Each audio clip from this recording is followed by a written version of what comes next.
Gravity Falls was my favorite animated show growing up. It had mystery, it had monsters, it was a little bit spooky, and it had lovable characters. I've been looking into the premise of the show, and I've seen some original concepts for it, as well as the unaired pilot and some clips that never made it to production, and the show looks a lot darker and grittier than the show that we know and love that was on Disney XD. Looking at the spin-off short series Dipper's Guide to the Unexplained, as well as this pilot and some other clips of the concept of the show, it's clear that this was something that was supposed to be more adult humor oriented and a little bit darker than what we actually got.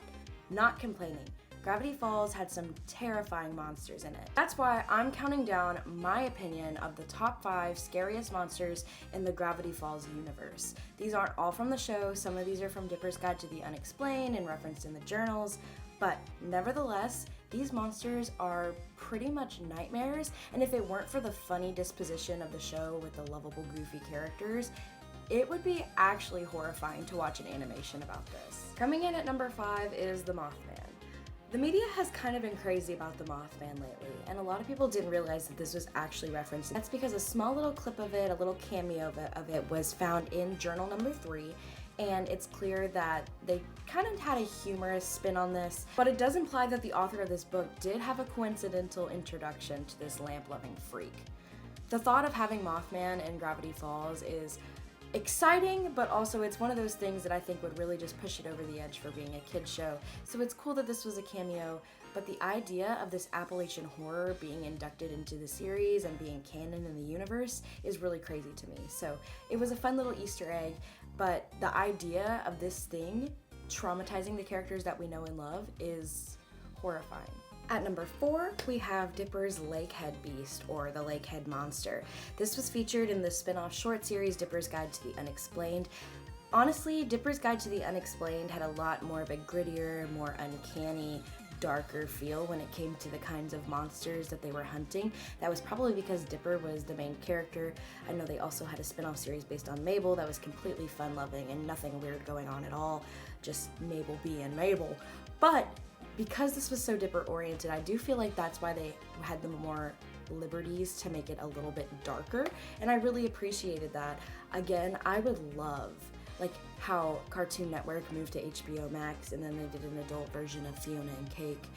I would love an adult version of it. I know the series is over, I know that hope is long gone, but if we were to get actual Eldritch horror beings in a Gravity Falls type show with some adult humor, I would watch that day and night. So in Dipper's Guide to the Unexplained, in this episode, the head comes out of the lake, it starts chasing him floating above the lake. We've got really dark imagery, the lighting is very gloomy, it's a very scary scene for an animated series, especially on Disney.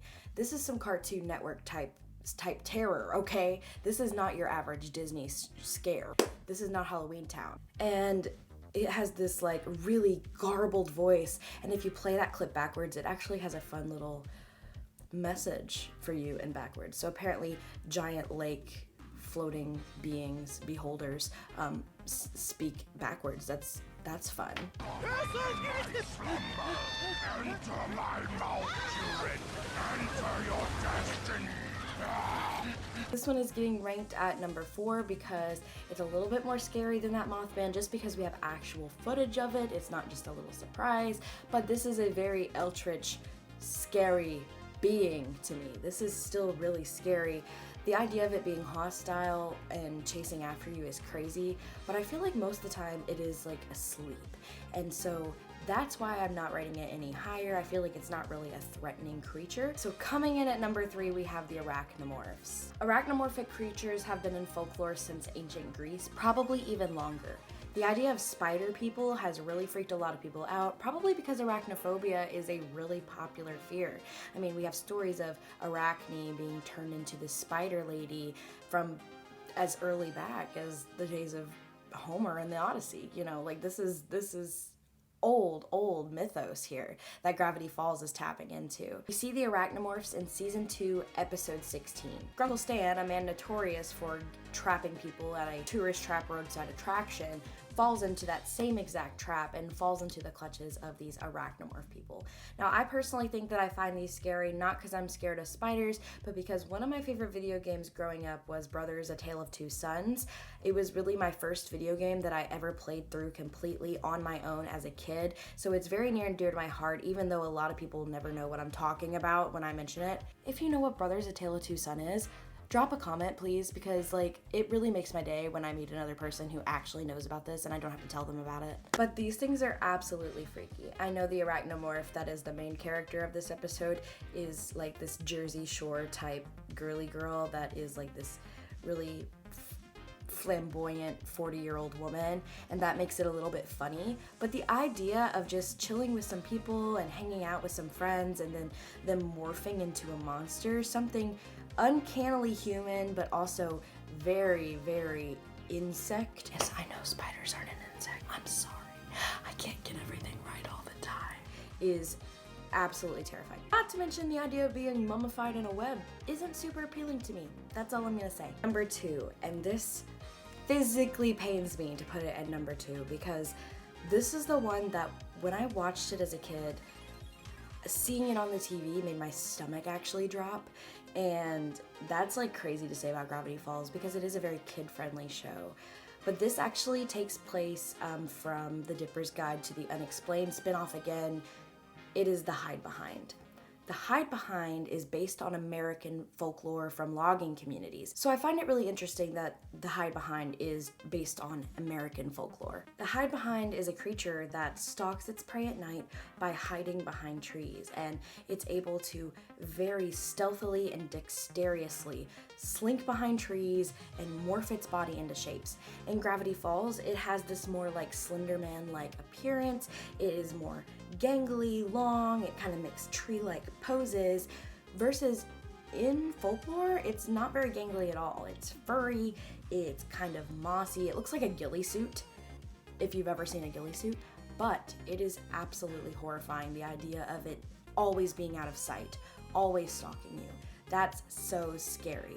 And the main reason that I didn't get to number 1 in my book for Gravity Falls is because in Gravity Falls, it is a non-hostile creature. This thing stalks them and clearly never hurts them. Whereas in American folklore, it apparently eats people. Alright, I know this hasn't been a super long video, but the moment you've all been waiting for, the number 1 scariest monster from Gravity Falls universe, in my opinion, is the Summer Trickster. This is one of those monsters that made me really visibly and physically upset watching as a kid again. It was something that really fueled my addiction to future horror movies and things like that.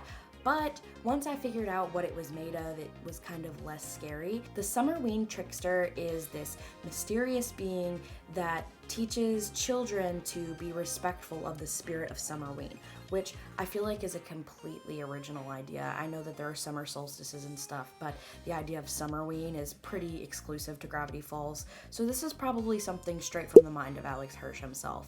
The Summer Trickster makes the characters in this show collect a certain amount of candy before all of the watermelon jack-o'-lanterns are blown out, which is absolutely wild to me. They have to actually interact with this. The way that they are interacting with this monster feels completely different than the rest of the monsters they interact with.